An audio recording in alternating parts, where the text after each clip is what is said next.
Melanjutkan materi minggu lalu, hari ini dibahas kelanjutan dari regresi linear.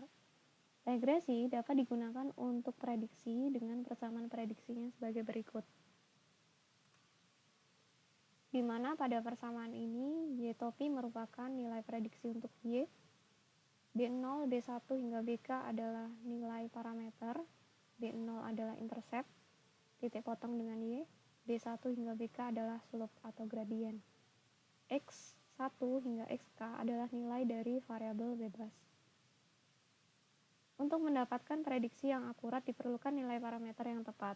Metode umum yang digunakan adalah OLS. Untuk menghasilkan model regresi linear yang valid, terdapat beberapa syarat yang harus dipenuhi, yang disebut dengan asumsi klasik regresi. Terdapat 7 macam asumsi untuk OLS pada regresi linear. Yang pertama adalah data harus berupa data interval atau rasio. Jika Anda memiliki tipe data selain interval atau rasio, maka silakan transformasi dalam bentuk interval atau rasio. Yang kedua, hubungan X dan Y adalah linear. Kemudian yang ketiga, tidak terjadi multikolinearitas atau antar variabel independen tidak saling terkait. Nah, untuk yang multikolinearitas ini khusus digunakan saat Anda memiliki variabel bebasnya lebih dari satu macam. Keempat, nilai harapan dari variabel error atau residu adalah sama dengan 0. Dengan kata lain, residunya independen. Yang kelima, memenuhi homoskedastisitas dengan penjelasannya adalah sebagai berikut. Yang keenam, tidak terjadi autokorelasi. Dan yang ketujuh, data residunya berdistribusi normal. Jadi di sini terdapat 7 asumsi klasik untuk regresi linear. Untuk tipe regresi linear ada 2 macam, yaitu simple linear regression dan multiple linear regression. Pembedanya adalah pada banyaknya variabel bebas. Pada yang pertama ini hanya terdapat satu variabel bebas, sedangkan untuk yang multiple terdapat lebih dari satu variabel bebas. Untuk contoh kasus simple linear regression dinyatakan pada contoh berikut. Misalkan kita memiliki data harga rumah dan ukurannya, dan kita ingin mengetahui hubungan dari harga jual rumah dengan ukuran rumah tersebut, di mana kita mendefinisikan variabel dependennya adalah harga dan independennya adalah ukuran dalam square feet. Nah, untuk mengetahui bagaimana hubungan dari kedua variabel, kita bisa pertama buat scatter plotnya. Hasil dari scatter plot data tersebut adalah seperti ini. Jadi dari 10 data ini dihasilkan data scatter plot seperti ini, tampak bahwa trennya adalah meningkat. Atau bisa kita katakan hubungannya kemungkinan adalah positif. Dan jika kita lanjutkan dengan analisis regresi, kita akan dapatkan persamaan regresinya adalah ini. Dari mana persamaan regresi ini diperoleh? Persamaan ini diperoleh dari hasil output analisis regresi dengan software. Di sini softwarenya adalah menggunakan Excel. Dari hasil ini, jadi yang diperhatikan adalah bagian koefisien. Di sini ada keterangan intercept, maka intercept di sini adalah nilai untuk B0, sedangkan yang ini adalah nilai untuk B1.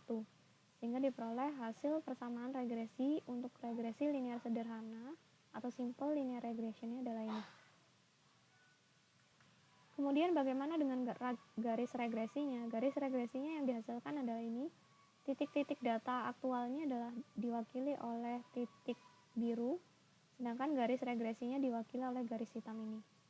Garis hitam ini dia memiliki interceptnya adalah 98,2 dan slope-nya atau kemirangannya adalah 0,1. Diperoleh dari persamaan regresinya. Untuk interpretasinya, jadi yang bisa kita interpretasikan di sini adalah parameter B0 dan B1. B0 dia mewakili nilai rata-rata Y saat X-nya bernilai sama dengan 0. Nah, untuk kasus ini sayangnya ketika X sama dengan 0 artinya Anda memiliki luas rumah yang sama dengan 0. Nah, ini tidak memiliki aplikasi praktis, jadi tidak mungkin dalam dunia nyata kita akan menjual rumah tapi luasnya sama dengan 0. Jadi ini kita tidak perlu interpretasikan untuk B0. Sedangkan B1 itu mengestimasi perubahan nilai Y akibat perubahan satu satuan peningkatan nilai X. Jadi di sini karena data awal kita sebenarnya kan dalam bentuk $1.000. Kita memiliki B1-nya adalah 0,1. Kalau dalam $1.000 maka jika dikalikan hasilnya adalah $109,77. Nah, artinya setiap Anda memiliki rumah yang luasnya meningkat 1 square feet, karena di sini satuannya adalah square feet, harganya akan meningkat sebesar $109,77. Prediksi yang bisa dilaksanakan atau dilakukan pada regresi hanya untuk interpolasi, bukan ekstrapolasi. Artinya, ketika Anda memiliki rentang untuk luasnya adalah 1.000 hingga 2.500, maka Anda hanya bisa memprediksi harga rumah yang luasnya di antara 1.000 hingga 2.500. Sedangkan untuk harga rumah yang nilainya di luar atau kurang dari 1.000 atau bahkan lebih dari 2.500, kita tidak bisa gunakan persamaan regresi untuk mengestimasi atau memprediksi. Misal di sini kita ingin prediksi berapa harga rumah yang ukurannya adalah 2.000. 2.000 ini masuk dalam rentang 1.000 hingga 2.500, jadi bisa kita gunakan persamaan regresinya. Hasilnya adalah diperoleh harganya sekitar $317,85.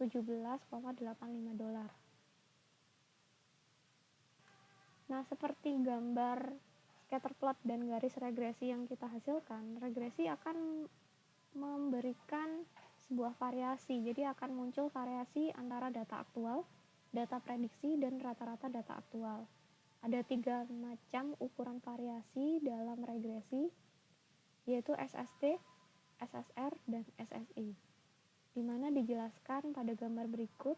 SSE merupakan selisih antara nilai data aktual dengan data prediksi yang dihasilkan dari regresi. SRR adalah selisih antara rata-rata data aktual dengan data prediksi. Sedangkan SST adalah selisih antara data aktual dengan rata-ratanya. SST kata lainnya atau sebutan lainnya adalah total variation.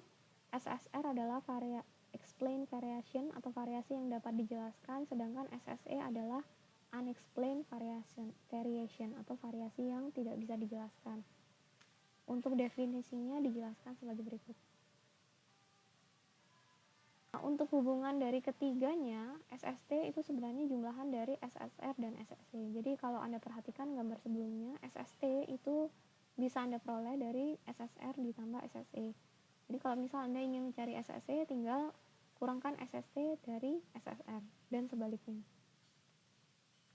Dari ketiga tipe ukuran variasi tersebut, kita bisa tentukan seberapa layak persamaan regresi yang dihasilkan. Untuk ini ditentukanlah koefisien determinasi, yaitu bagian dari total variasi dalam variabel dependen yang dijelaskan oleh variasi dalam variabel independen. Formula dari koefisien determinasi adalah sebagai berikut. Di bentuknya adalah R kuadrat sama dengan SSR per SST. Nilai dari R kuadrat itu antara 0 hingga 1. Penjelasannya adalah sebagai berikut. Untuk nilai R kuadrat atau koefisien determinasi yang sama dengan 1, artinya kita dapatkan hubungan linear sempurna antara X dan Y. Artinya 100% variasi Y itu dijelaskan oleh variasi X. Ketika nilainya antara 0 dan 1, maka kita menghasilkan hubungan yang lebih lemah, di mana beberapa variasi Y itu tidak dijelaskan oleh variasi X. Sedangkan ketika Anda memiliki R kuadrat atau koefisien determinasinya 0, maka kita bisa sebutkan tidak terdapat hubungan linear antara X dan Y. Artinya value of Y, nilai dari Y tidak dipengaruhi oleh nilai dari X. Untuk mendapatkan nilai dari koefisien determinasi, kita bisa peroleh dari R square. Jadi R square itu di sini adalah koefisien determinasinya, nilainya adalah 0,58 sekian, atau Anda bisa peroleh dari SSR dan SST. Jadi formulanya kan SSR per SST. SSR itu di mana? Di sini letaknya. Sedangkan SST letaknya adalah di sini. Nah, jika Anda bagi, maka hasilnya akan sama.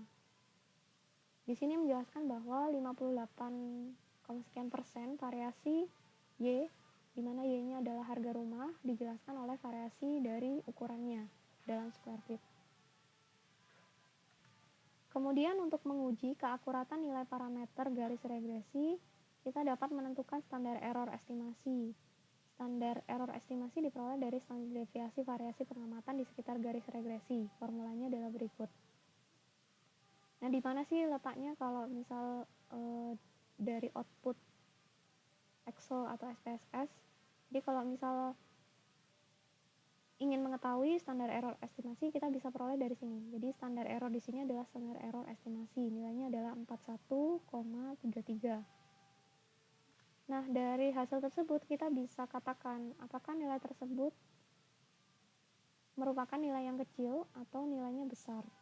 Artinya Anda memiliki standar error yang kecil atau standar error yang besar. Nah, untuk komparasi apakah dia besar atau kecil itu dikomparkan dengan nilai Y. Karena di sini Y-nya merupakan harga dan harganya kisarannya adalah 200 hingga 400, maka kita bisa katakan 41,3 ini nilainya lebih kecil, relatif kecil dibandingkan harganya. Oleh karena itu, kita bisa katakan standar error untuk contoh kasus tersebut adalah kecil. Oke, untuk selanjutnya saya akan jelaskan bagaimana cara melakukan analisis regresi dengan menggunakan bantuan software Excel dan SPSS.